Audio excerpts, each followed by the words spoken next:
बिना नैना कजरवा ना सोहे राम, बिना नैना कजरवा ना सोहे राम, बिना नैना कजरवा ना सोहे राम। जिस नैहर में बपई नहीं है, जिस नैहर में बपई नहीं है, बिना बपई दरवा के करी है राम, बिना बपई दरवा के करी है राम। बिना नैना कजरवा ना सोहे राम, बिना नैना कजरवा ना सोहे राम। जिस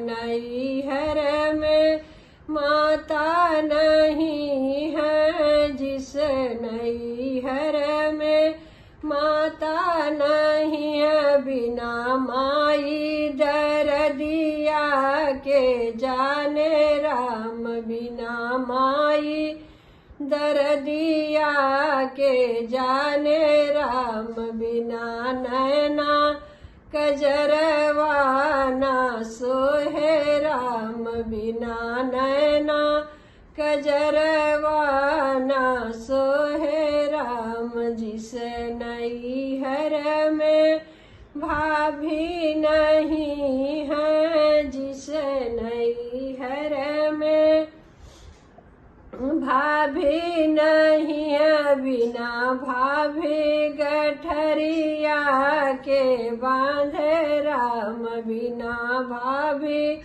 गठरिया के बांधे राम। बिना नैना कजरवा ना सोहे राम, बिना नैना कजरवा ना सोहे राम। जिस नैहर में भैया नहीं है, जिस नैहर में भैया नहीं है, बिना भैया खबरिया के ली है राम, बिना भैया खबरिया के ली है राम। बिना नैना कजरवा ना सोहे राम, बिना नैना कजरवा ना सोहे राम। जिस नैहर में